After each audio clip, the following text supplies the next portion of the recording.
Hello everyone. Welcome back to another Peaceful Solution Character Education Program certification class. If you're standing, you can be seated. If you're watching online, please don't forget that you can download the book on Facebook at officialpeacefulsolution.org. The book is available for you, the character unit that we're going through. And let's go ahead and turn to page 85, and we're gonna pick up where the last teacher, Chris, left off. He was talking about, remember we were talking about curveballs and pitfalls, okay? And remember that curveballs and pitfalls are unexpected situations that can test our resolve to maintain a positive character. And we're going to look at a definition of the word resolve. Let's see if I can put this on the monitor here. That word resolve, it means to settle or find a solution to a problem, dispute, or a contentious matter. It also means to decide firmly on a course of action, and it means firm determination to do something, okay? Firm determination to do something. And in this case, it would be to, find a peaceful solution to the problem, whatever it might be, and act accordingly. Remember what Chris talked about. These curveballs and pitfalls are another thing you can call them as a test. It's a test, okay? And it reminds me of when I look at the picture there on the pitfall of that person falling into that little pit there. Kind of reminds me of those old Tarzan movies, where the guy's walking through the jungle and all of a sudden he disappears, because there was some reeds and some grass laid over a trap there, like one of those pits. And but that's what can come up, and it can catch us off guard, and we can find ourselves in the middle of a bad scene, okay? Unprepared to deal with a situation that could lead to making a bad choice that we're going to later regret. I like, in teaching the Peaceful Solution in the prison program years ago, haven't taught it in quite some time, but I remember going over this extensively with prisoners that were getting ready to be released back into society after years of incarceration. And people have to know, yes, you're learning the Peaceful Solution, yes, you're on the right track, you've got the tools, you've got the tips, you've got the techniques, but let's be realistic about what you're facing.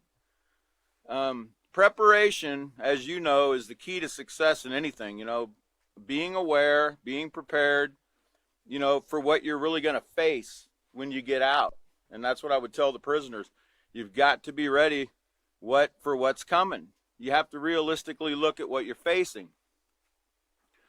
In Texas, for instance, you only get $50 in gate money in a bus ticket when you release from TDCJ, which is the Texas Department of Corrections here in Texas. You get $50 in a bus ticket to where you're going if you're on parole. And if you make it to your parole office for your first appointment, you get your other $50 because you only get $100. Okay? Now, if you're in Alaska, where I was paroled, or when I was paroled back in 95 was the last time I seen a prison. I was given $200, and if you have your own clothing, if your clothes still fit you after 10 years of incarceration, or if they're still in one piece, if you don't have to buy a new set of clothes, then you can keep that $200. Otherwise, they're going to take your new clothes out of that $200.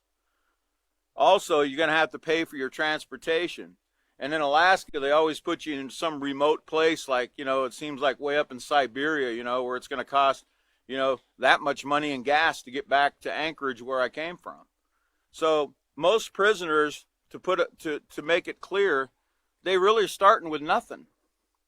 And if you don't have any family support, if you don't have any kind of support network out there when you get out, and a lot of guys don't, because they don't have anybody that's still with them in their life, that hasn't, stuck with them all that time. They lose touch with people out in the street. They're really facing some hardships. And a lot of guys, they might make it to the bus station, they might make it to the Greyhound station from the city they were sent from, Huntsville or whatever prison they were in. They might make it to their hometown, to the bus station, but once they're there, they have nothing. And a lot of times, that's where you see this cycle, this recidivism. They don't know what else to do other than go steal some money or something, to try to get on their feet, so to speak. Even guys with the peaceful solution, that have been taught the peaceful solution, they have to be prepared for these realities, that there's going to be some tough times coming. For instance, you might have to go and you tell your employer, your prospective employer, if you're going to get a job, well, I'm on parole, and my parole officer is probably going to show up here at the job to check on me, to make sure I'm working. And a lot of people aren't willing to put up with that. A lot of employers. So it's tough for people that are getting out of prison. I mean, there's so many different pitfalls and curveballs that could come their way. But the more they're prepared and the more they're set their mind in advance to deal with these things, if you're realistic with people, then the better opportunity they're going to have to actually succeed. Okay? But you've got to be realistic with your students, and you've got to let them know what they're facing.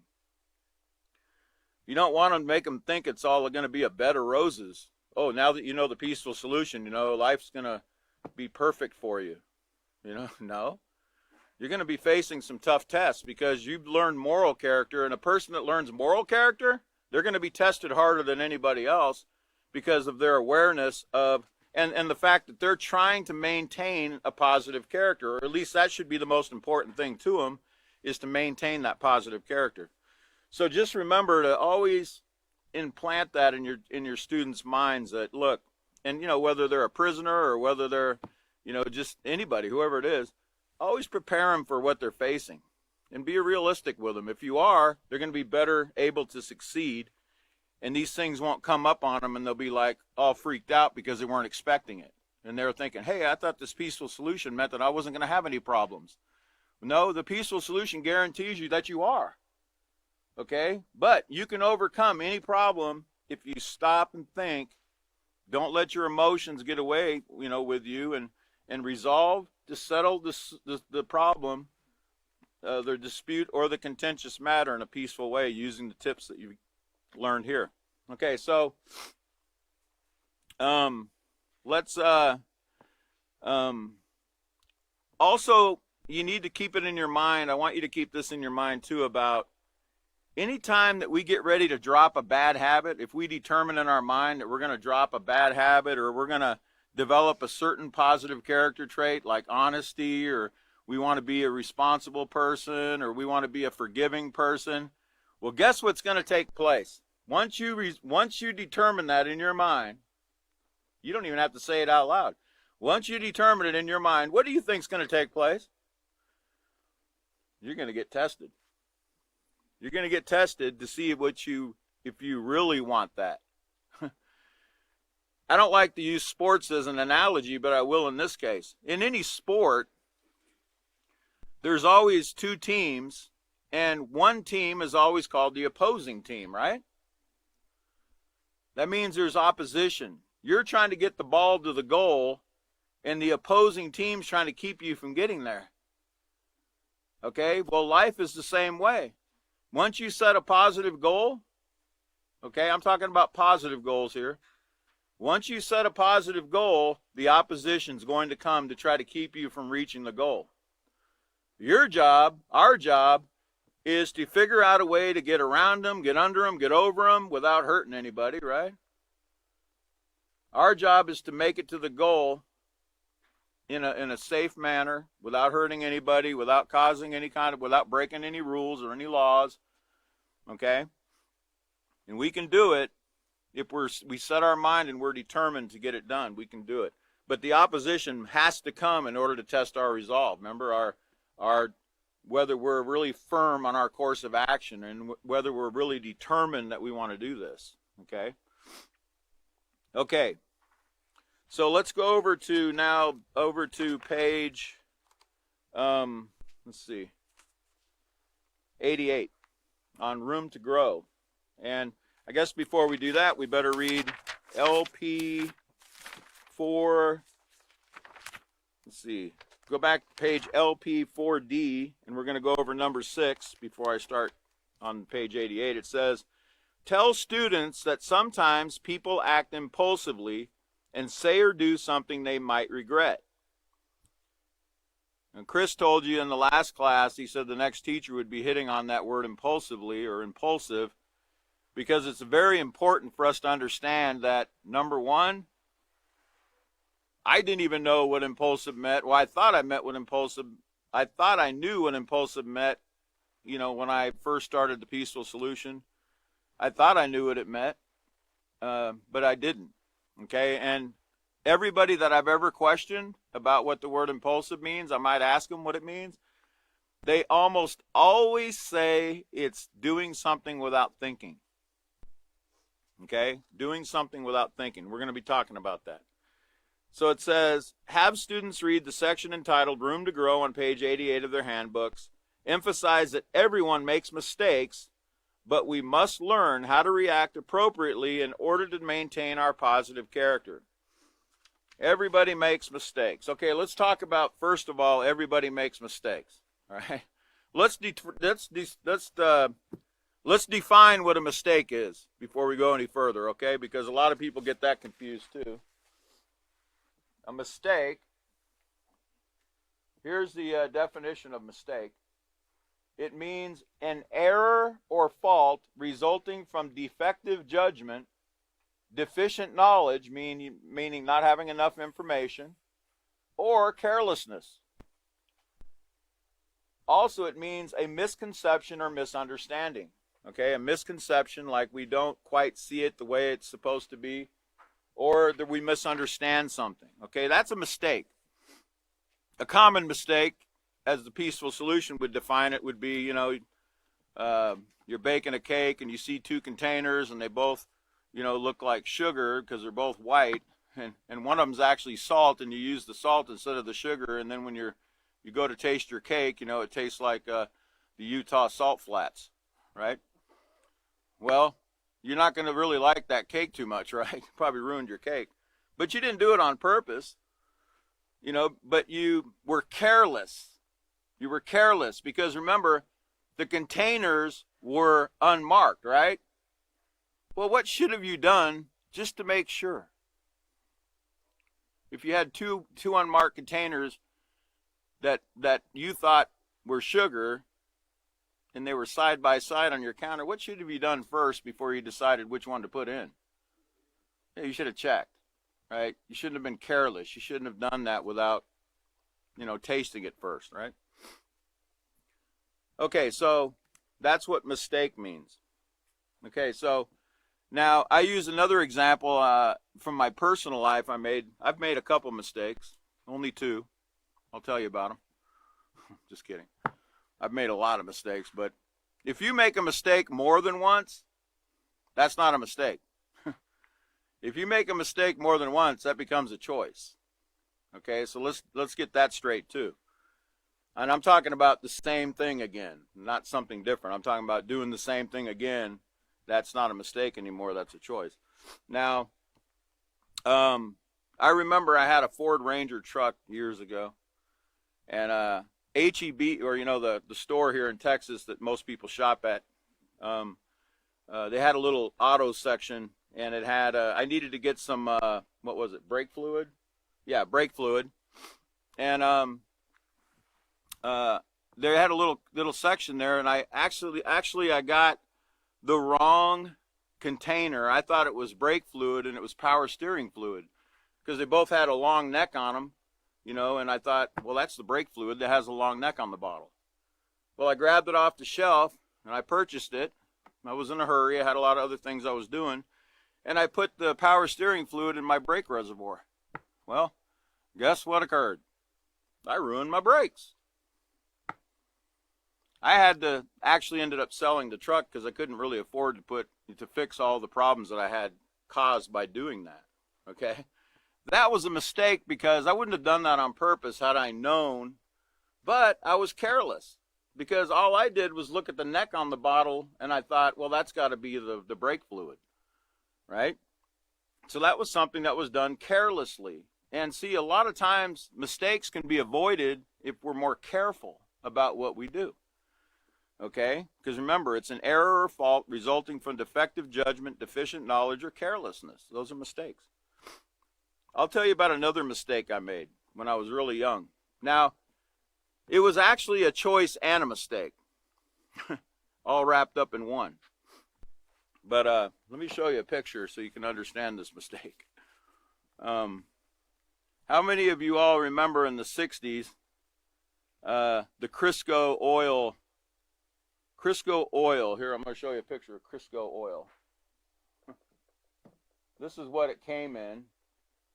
This container kind of looked like a paint bucket, right?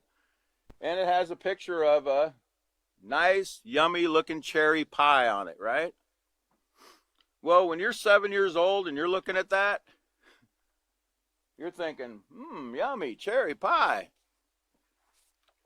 Now, I got to tell you something else before I tell you why I chose to do what I did. I had six brothers and sisters in my family. I think I've told you before, 3 boys, 3 girls. It's kind of like the Brady Bunch. And my parents weren't very rich. They weren't rich at all. And we used to go and raid the refrigerator, raid the cabinets. We would take, cans of fruit or, whatever we wanted, when we wanted sometimes. And it wasn't working out great because my parents weren't able to afford all of our eating habits. And it got so bad, that like if I stole a can of peaches this is before I learned the peaceful solution, have you? If I stole the can of peaches and Dad found out a can of peaches was missing, we would stand there all afternoon and my dad would drill us, where's that can of peaches? And all 6 of us, I don't know. You know how that goes with children, right? I don't know. And that wasn't me. Wasn't me. And we would stand there for hours until my dad, finally my younger brother, Michael, he would take the blame because he got tired of waiting. He wanted to go do something, so I did it. Well, my parents had got to the point where they had to take drastic action. Now, what do you think they did to try to keep us from eating all the food? Yeah, they locked it up. They put locks on the cupboards. It was embarrassing, actually, that it had to come down to that. But, one of my friends used to come to my house, and they would see locks everywhere on the refrigerator, the cupboards. Even on the bread box had a lock on it. Okay? It's horrible. But that's before we learned the peaceful solution, right? Well, my parents really, and then we started taking the hinges off the doors to try to open the door without having to go through the lock. We'd come up with all kinds of things to try to get to it. But one day I was only about 7, and I opened up the sink, I opened up the 2 drawers down below the sink, and I saw that Crisco can sitting there. And I thought, my mom tried to hide this down here, huh? I thought she tried to hide that from me. Look at that yummy cherry pie. Well, guess what I did? I stuck my hand in that Crisco container and I brought up what I thought was going to taste like cherry pie. Well, let's just say that after I ate that Crisco oil, I didn't make that same mistake twice. Okay? That made me very sick. And it didn't taste like cherry pie, okay? But that was a mistake I made early in my life. And I think after they put the cherry pie on there, they started putting fried chicken on there too. But I never tried that one either. I learned from that mistake, I promise you. Okay? But remember, mistakes, don't get them confused with choices. Okay? When we're reading The Peaceful Solution, we got to know the difference. So back to, we're going to go now to page 88. We're going to look at room to grow, because we're going to talk about this word here. It says, have you ever said, I can't believe I just did that? That isn't what I meant to do. Well, you're not alone. Everyone will say or do something that is wrong from time to time. Sometimes we get our values mixed up, or we are swayed by negative influences. Okay, now negative influences, we went over a lot about influences and how an influence is something that tries to get you to think, feel, or act a certain way. Now, it can't make you do it. It can only suggest something. It can only put the idea out there, but it's your choice whether you do these things or not. It says we sometimes react impulsively, and suddenly we surprise ourselves, regretting the spur-of-the-moment decision that we have made without a set plan. And that's going to be important if you'd underline that. That spur-of-the-moment decision that we have made without a set plan, that's important, because that's actually what being impulsive is. It's not having a plan. It's not that we don't think, as we're going to see here in a minute. It's not that we're not thinking, because we're always thinking. Okay? Even when we're sleeping, we're thinking. That's why we dream. Okay? Our mind is always working. It's constantly thinking. Okay? It says, impulsive means to act on emotions without careful consideration of the consequences of your actions. So notice, it doesn't say anything in there about not thinking about something. It just says that we don't carefully consider. Remember, we're being careless again. Careless. Remember that word careless? We're being reckless. It's like texting and driving. It's being reckless. It's being careless. That's where accidents take place. I was told long ago that an accident, even the accidents can be avoided, because an accident really just takes place because somebody's being careless, right? One party's being careless, and they're not being careful, and that's what causes accidents. Okay? And so the carelessness, the recklessness, is what we need to be cautious of. So, impulsive means to act on emotions without careful consideration of the consequences of what our actions are going to be. Let me lay that out for you. Okay, so you're standing in a grocery store, and a lot of times that people shoplift, they have the money for what they're going to get. They just want to save their money, or sometimes they don't have money. But a lot of times people do. I've read about movie stars shoplifting, and they got plenty of money. Okay, but they shoplift. Some people just want to get things for free. Well, so you're standing there and you're thinking, should I, shouldn't I? Is anybody watching? So you're thinking, right? When you're getting ready to steal that item, you're thinking, you're wondering if there's security watching, or you wonder if that's a camera up there. If somebody's watching or something. You're looking this way, you're looking that way, you're thinking, okay? But here's what we're not thinking about. We're not thinking about, once we put that item in our pocket, or we try to roll it out in our cart. Some people steal very big items like HD TVs and such. We're not thinking about that person coming up to us and tapping us on the shoulder and going, come with me. And then they do what's called a perp walk through the store, everybody's looking at you like, busted. All the store customers are looking at you, and you're all embarrassed. And then you're not thinking about, the police coming and taking you downtown. And, I know where I used to live in Laredo, Texas, they would put your mugshot up there on Pro 8 News, so you'd be a movie star. Everybody in town, this man was arrested for shoplifting, or some other crime. They'd put you up there on the TV.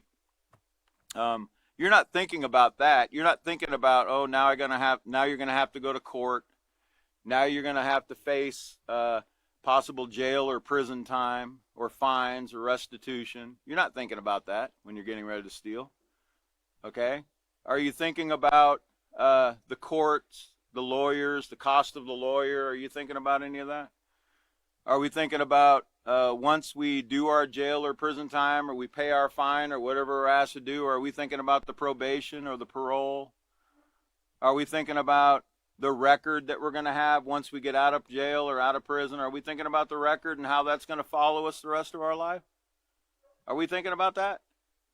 No. Are we thinking about, okay, now I have a record and now this employer that I want to work for, they're going to look at my, they're going to ask on that job application if I've ever stolen anything or if I've been convicted of a misdemeanor or a felony, and I have to be truthful. So I put yes, and then they're like, well, we can't take a chance on you, we can't have anything stolen here. Are we thinking about all those things? No. Okay? But that's the whole point. We're not thinking of the long and the short-term consequences of what we're getting ready to do. And that's acting impulsively. We're just thinking, I got to have that. I got to have that. We're thinking about the moment. We're thinking about what's going on at the moment in our mind. Okay, the emotion that it's in our mind, whatever's in our mind trying to get us to do it. Okay, so I think I have another definition. Here it is. I want to show you the definition from Cambridge Dictionary of the word impulsive. Okay, right there. Okay, and then we'll look at the example they give, because the example they give is very confusing, but let's read the definition first. It says, impulsive means showing behavior in which you do things suddenly without any planning and without considering the effects that they might have. And that's exactly true. Okay? You're not planning you're just doing it suddenly without any planning, not carefully planning or carefully considering what you're getting ready to do and all the consequences that are coming. So their definition is right. But if you look at the example they give, it's a bit confusing. And this is where most people start thinking that it's acting without thinking. It says, don't be so impulsive. Think before you act. So that kind of leaves in a person's mind that it's acting without thinking. But what they're really trying to say is, think it through. Think and carefully consider these things before you do them. Think of the long and short-term consequences, and think of, what these things might lead to before you act, or carefully plan it out. Carefully. Remember, there's that word careful again. Carefully. And some synonyms for that word impulsive. Synonyms are recklessly, rashness, hot-headedly, devil may care, or like there is or was no tomorrow. That's how people act when they act impulsively. They just do things spur of the moment, how they feel at the time, without considering carefully what they're getting ready to do or say, or even say. Okay? They might just be real hot-headed because they haven't yet learned how to control, their primary and their secondary emotion. The primary emotion might be, jealousy, or it might be frustration. And because they don't control that first emotion, it can turn to anger. And, their hot-headedness can lead to them acting impulsively, maybe, or, possibly striking out at somebody and hitting them or something. And then afterwards, after they get arrested for assaulting someone, they're like, oh, I shouldn't have done that. I shouldn't have done that. Why did I do that? I'm going to read to you something from an article called Health, from a magazine called Healthline. And the article's entitled, Is Impulsive Behavior a Disorder? Okay. It says, first it gives a meaning. It says, an impulsive behavior is when you act quickly with no thought to the consequences. There's nothing on your mind beyond that moment. And this is true. There's nothing in our mind beyond that moment. Like, we're not thinking ahead, like, of what we're getting ready to do. What could it lead to? That's the problem with impulsive thinking. And it says we all engage in impulsive behavior from time to time, especially when we're young. As we mature, we learn to control our impulses for the most part. Yeah, for the most part. I remember the Peaceful Solution said generally when people, infants throw temper tantrums, right? They get down on the floor, they start kicking and screaming and crying when they don't get their way. It says generally when you become an adult, you move past that stage of kicking and crying and screaming if your needs aren't met. But I can tell you right now, I've seen adults kicking and screaming and crying when their needs aren't met. Okay, when I was in prison and you asked the guard for something and you didn't get what you wanted, like the toilet paper or whatever you needed, boy, all hell would break loose. They'd start kicking on the door, banging on the window, cussing and screaming and calling that guard every name in the book because they didn't get what they want right that moment. Okay? So even adults do the same thing at times. So impulsive behavior symptoms and examples. It says acting on impulse is spontaneous. There's no consideration to how it could affect others. There's no wondering how you'll feel about it later. It's just about the here and now. Okay, you understand that? There's no consideration of how it could affect others, and there's no wondering how you'll feel about it later. It's just how I feel right now about what I'm getting ready to do. And here's some examples that they give us. And I think these are great for us to get in our mind as teachers so we can learn to teach others and give better examples about what this word impulsive actually means and what it entails. One example is binging. Binging means overindulging in things like shopping, gambling, and eating. They give those examples. Binging, okay? Shopping, gambling, and eating. They call some people impulse shoppers. Impulse shoppers are people that they don't go to the store to buy a certain item, but when they get to the store and they see a certain item, they go ahead and buy it even though it's not on their list. Okay? Not to be confused with, there's another type of shopper, compulsion shoppers. That's a different thing. They actually plan on going to the store, plan on getting rid of all their problems by going and buying everything at the store. That's compulsive shopping. Impulse means you just do it at the spur of the moment. We get to the store, you didn't really have it on your list, but you go ahead and buy it anyway. But it's overindulging in certain things like shopping, gambling, eating.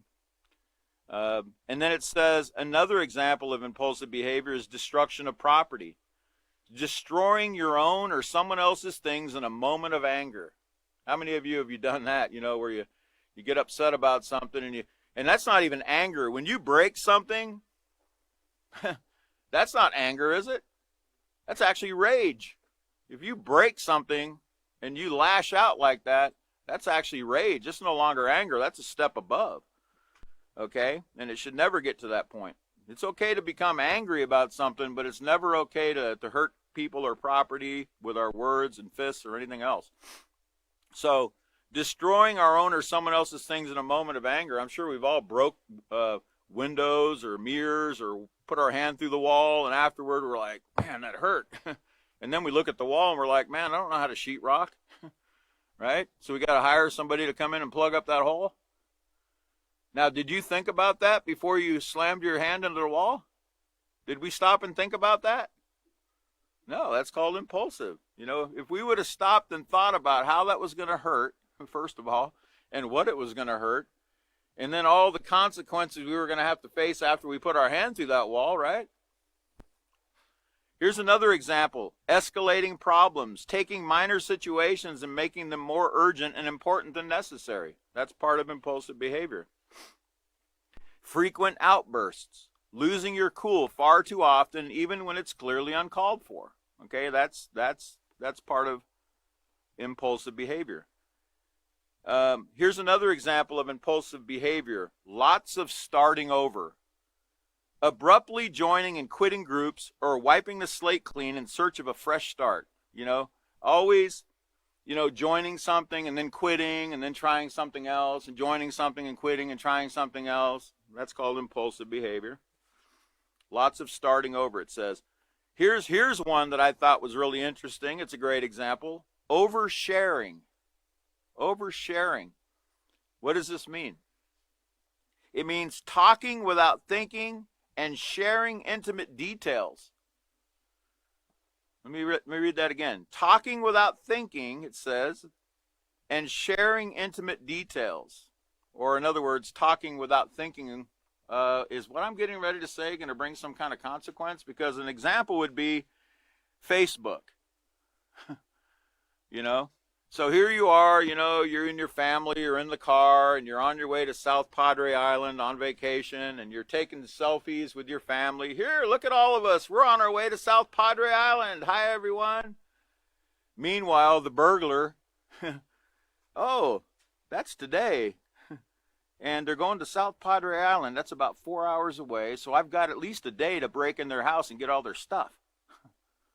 Right? Do we think about any of that when we share things with people out on social media? Sharing pictures of our loved ones or their whereabouts? I don't know if you know this, but I found out years ago that when you take a picture and you post it on Facebook, there's a way that you can find out by right-clicking something on there. You can find out within 10 feet where somebody's actually located. Okay? Sometimes we do a lot of things and we don't really think, is this going to bring some kind of harm to me or somebody else? Should I actually be putting somebody else's picture up here and giving them information, giving other people information about this person without their knowledge of it? So oversharing. Then there's physical violence. Remember, we're talking about impulsive behavior. Overreacting by getting physical in the spur of the moment. That's that hot-headedness that we read about here in the synonyms for the word impulsive. Now this one, I'm going to have to talk to you a little bit about. It says engaging in sex without a condom or other barrier method, especially with a person whose STD status is unknown. Now that one right there, I would have to completely dismiss and say, engaging in premarital sex, as we talk about in the Peaceful Solution, is something you shouldn't consider at all, right? But this is remember, these are the definitions that they give out there before people are taught the Peaceful Solution. So you have to consider what's being put in people's minds about premarital sex or promiscuous behavior. This is telling them to go ahead and do these things as long as you're safe and as long as you know the STD status. You know, like you go up to somebody and you're like, excuse me, can I see your STD card to make sure, you know, you're clean? Really? That takes place? The Peaceful Solution teaches that you can't look at somebody and know whether they have an STD. You can't see, and unless they're having an outbreak and you're knowledgeable about what an outbreak looks like, you don't know. And so higher risk sex, anything is risky when it comes to this kind of behavior with somebody before you're married. You shouldn't be doing it at all. Okay, and then it says another example of impulsive behavior is self-harm, hurting yourself in the heat of anger, sadness, or disappointment. And, you know, that's where, you know, like suicide can come in too. You know, it's impulsive behavior because, you know, feelings come and feelings go, don't they? One moment you can be feeling one way and the next moment you can feel completely different. And it can go from being very, very sad and depressed to becoming very joyful. Okay, something can take place. It can change very abruptly. So hurting yourself in the heat of that sadness or in the heat of disappointment can lead to consequences that are very long lasting, because death it's long lasting, right? And I would venture to guess there's, you know, the people that have done these things, you know, if they could come back, they wouldn't do it again. Just like guys in prison, you know, guys and girls in prison, you know, they a lot of them will say, you know, if I could go back and change what I did, I would never do that again. I would never have done that again. But, you know, it's too late. You know, you can't go back and change it once it's done. And self-harm, you know, is one of those things. So then it goes on. Here's some interesting information about impulsive behavior in children. Okay? It says young children are often impulsive. That's because they don't yet realize how their own behavior can affect others. They might not understand that their actions have consequences beyond their immediate wants. Okay? Now, something that you have to understand about children and teenagers is You know, there's a part in their brain, the frontal cortex, it's still developing. It's not fully developed yet. And it's the part of the brain that helps them make decisions and judgments about things. And that's why a lot of times we tell young people things and they just kind of look at you with that blank stare, or they kind of tell you, you don't know what you're talking about. And you're like, yes, I do know what I'm talking about. I've already done it. I've already been through it. And I'm trying to keep you from having to go there and make that same bad choice. But I remember a judge years ago talking about the frontal cortex of the brain.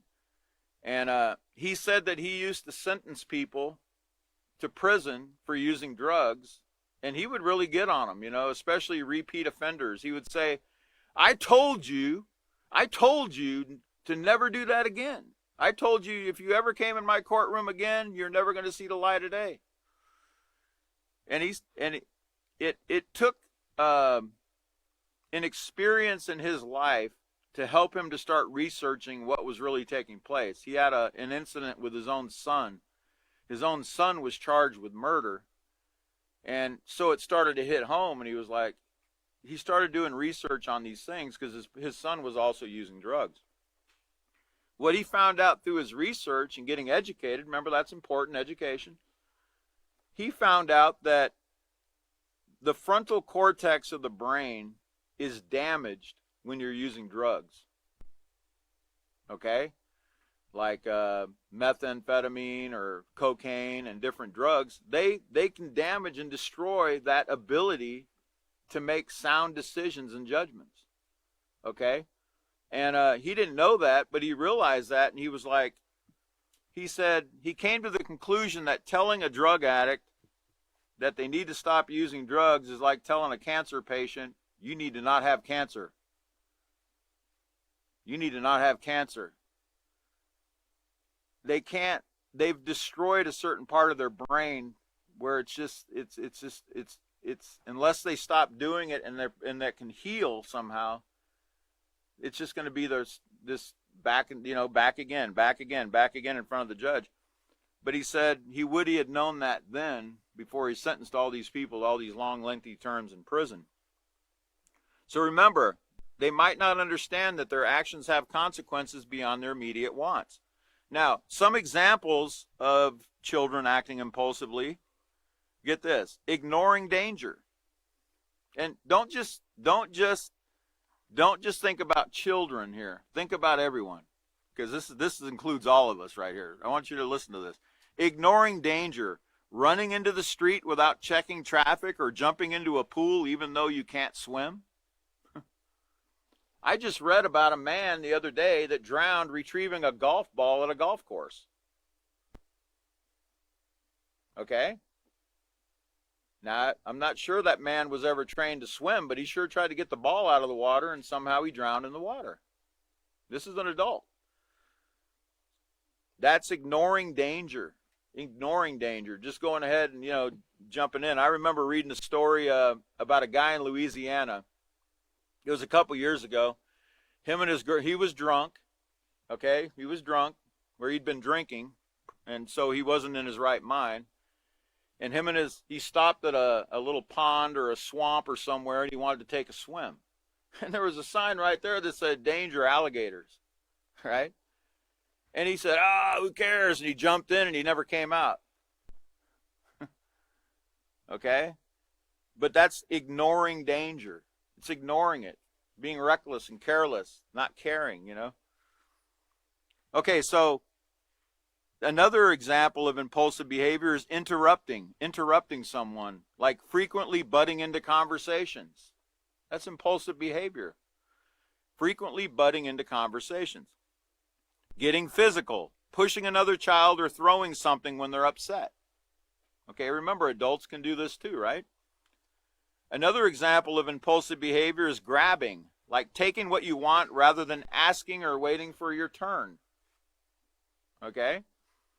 And also getting vocal, screaming or yelling in frustration. Those are all examples of impulsive behavior.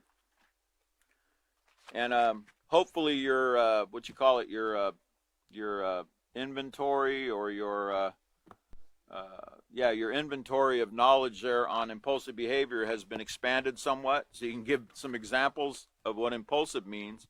And I'm hoping you wrote some of those down in your book so you can actually use them. Okay, so I'm going to read impulsive one more time on page 88. It says, means to act on emotions without careful consideration of the consequences of our actions. So keep in mind that every action, even the ones you don't mean to do, starts with a thought. Remember, like Chris said in the last class, and other teachers have taught before, everything starts with a thought. Everything. We don't do anything without thinking about it first. So if you've decided in advance what is right and wrong, you can avoid acting impulsively by being always aware of the direction of your thoughts. Okay? We need to learn to control our thoughts and where our thoughts are going.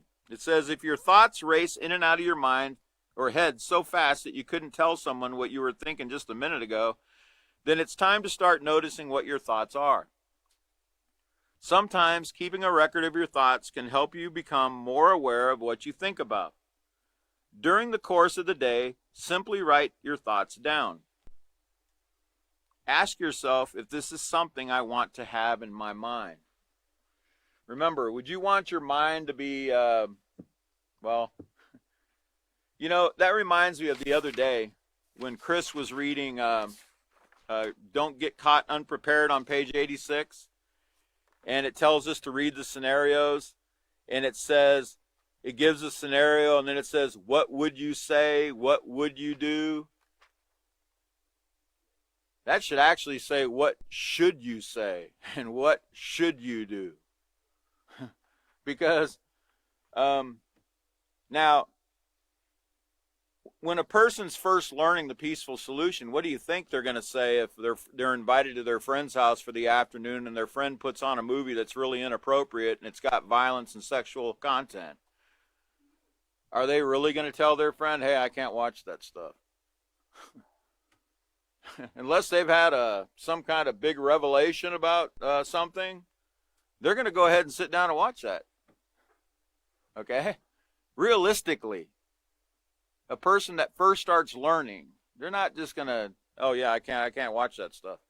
Unless they have, you know, something really jumps out at them and they really determine, hey, I don't want to mess my character up with that kind of stuff. I've determined in my mind I'm not going to watch any of that stuff. Anything that's got violence or any kind of sexual content. What we should tell them is, what should you say? You can ask them, what would you say and what would you do? And then once they give their answer, why don't you say, well, here's what you should say and here's what you should do. That way they know, you know, realistically, here's what should take place to avoid making the wrong decision. Okay, so ask yourself, is this something I should have in my mind, or I should want this in my mind?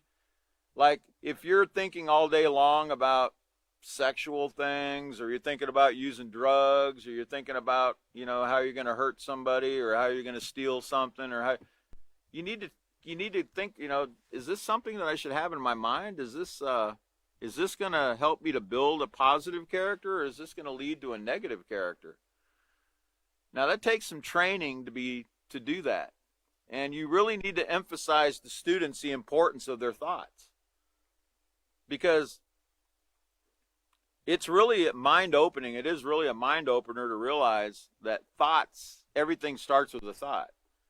And the more you teach them about thoughts and how important their thoughts are and how their thoughts are leading to their feelings and actions, and their actions are leading to consequences, you've really got to keep drilling that in their mind so they can have an understanding that, hey, I really got to get my thoughts together here. I got to start being more aware of what I'm thinking about things. Very important. So, will these thoughts help to build and maintain my character, or will they lead to choices that could result in making serious mistakes? Try to be aware of your thoughts. This will reduce opportunities to act impulsively. So it says, setting your mind and being prepared in advance to make right choices will help you keep mistakes to a minimum and will keep you from regretful situations. Now remember about setting your mind in advance. There's 2 steps. You need to consider, number 1, how important it is to have a positive moral character. Okay? And this has to be taught from the outset. of the peaceful solution. When you're teaching chapter 1, you've really got to put in their mind the importance of having a positive moral character and all the benefits to having that, so they can keep that in their mind as they progress in the peaceful solution, that, hey, all of my choices that I make have to be based on, will this help me to build a positive character, and how important it is to have one, to be respected. I think, like David was talking about up here a couple of classes ago, that having a positive reputation is something that you should want to have. Being a person who's respected is something you should want, that we all should want. Being admired by others for the right reasons, for all the right reasons, should be something that we strive for. It should be something that we care about, okay? And then there's a second step. It says to setting your mind in advance. It's make up your mind not to do what you know is against the moral character rules. We've got to make up our mind. I'm not going to let anyone or anything, including myself. Yourself is very real, isn't it? You talk to yourself all the time, don't you? Didn't Chris tell us we talk to ourselves? It's okay. I talk to myself all the time, all right? And I've got to know myself pretty well just by talking to myself. And I know sometimes myself, he's not a very nice guy. And he doesn't always want to do what the peaceful solution tells him to do. So I have to talk to him, right? And I have to try to persuade him, convince him, right, to do the right thing. Don't go that way. You go that way, there's going to be some problems. And then myself will be like, oh, come on, William. Is it really going to be that bad? And I'll say, well, yes, self, it will be. Now, you haven't had those conversations? You should. You should be having those conversations, because it will help us avoid, making the wrong. If we stop and we consider and we have that conversation with ourselves, when ourself wants to do the opposite of what we know the peaceful solution teaches, that's when we got to learn to talk to ourselves and convince ourselves to make the right choice. Because that's why it's called self-control, because you got to bring yourself under control, because yourself doesn't always want to do what the peaceful solution teaches. So making mistakes doesn't mean giving up on maintaining a positive character. On the contrary, making mistakes from time to time will occur as you grow up. And we all made plenty of mistakes growing up, okay? I think I made more bad choices than I made mistakes, I guarantee that. But I did make mistakes from time to time. With the right attitude, you can use your mistakes to help you mature and maintain a moral character. But only, get this, only if you learn from them and avoid eating that Crisco oil again. If I was to eat that Crisco oil the second time, well, who said that? George Bush? Fool me once, shame on me. Fool me, don't fool me again, or something. Okay? So don't eat the Crisco oil. I want to look at I'll at least look at page 89. We'll go over at least one or two of these. It says, keep the following list in mind in order to learn from your mistakes. Number 1, and probably the most important thing right here is at the top, acknowledge that you made a mistake. It's not easy to acknowledge when we make mistakes, is it? Because, we want to be perfect, don't we? We do. We don't want other people to think that, hey, I did something that was wrong, or I did something that was really foolish or silly. None of us want to admit that to anybody. I mean, naturally, at least in our mind. We really don't want to. But we have to acknowledge when we do make mistakes. We've got to admit it, because that's going to be the first step in healing from that mistake. trying to justify a wrong by not being truthful with ourselves. Notice, yourself first. Yourself. I just told you, you got to talk to yourself. Okay. All of us have struggled with something where we know we made a mistake, but we didn't want to admit it, right? We didn't want to admit it because it was embarrassing. Like we had to tell somebody else and become really embarrassed. But before we can even make the move to tell somebody else, you know what we've got to do? We've got to convince ourselves to do it. So you've got to talk to yourself, and you've got to convince yourself that, hey, this is the right thing to do by admitting that I've done something wrong so I can fix the problem and move on. Okay? So trying to justify a wrong by not being truthful with yourself and others will prevent you from taking steps to improve. Okay? And I think I've read a long time ago, it says the farther you get from the problem, or the longer you prolong the problem, the further away from the solution you're going to get. The further away from the solution you're going to bring yourself. Okay? And I think we're all struggling with certain things on that, or I wouldn't be mentioning it, myself included. We're all struggling with those things. We're all struggling with certain things we've done, okay, that we're like, man, I know I need to talk to somebody about it, or I know I need to deal with this, but we keep putting it off and putting it off and putting it off and putting it off. We can't keep doing that. We've got to talk to ourselves and get ourselves to acknowledge it. Look, we need to admit this and move on. Find a solution to take steps to improve, because really that's what the peaceful solution is all about, self-improvement. Okay? So we've got to acknowledge our mistakes, and we're going to make plenty of them. Okay? We're going to make plenty of mistakes, but remember, don't make the same mistake twice, and don't think that making a mistake, is the end of the world. It's not. Okay, but if we hold it in and we keep it in, it can cause a lot of other problems for us. So let's acknowledge our mistakes, and let's find the solution and move on. Okay, so my time is up, and it's been a great class, everybody. I'm glad everyone showed up tonight. The next class, what's it, the 7th? Sunday at 5:30, I believe it's the 7th. I'm going to get a confirmation here in a moment. Today's the 3rd, so 4th, 5th. Yeah, the 7th. Yeah, the 7th. It'll be on 3/7/21 at 5:30 p.m.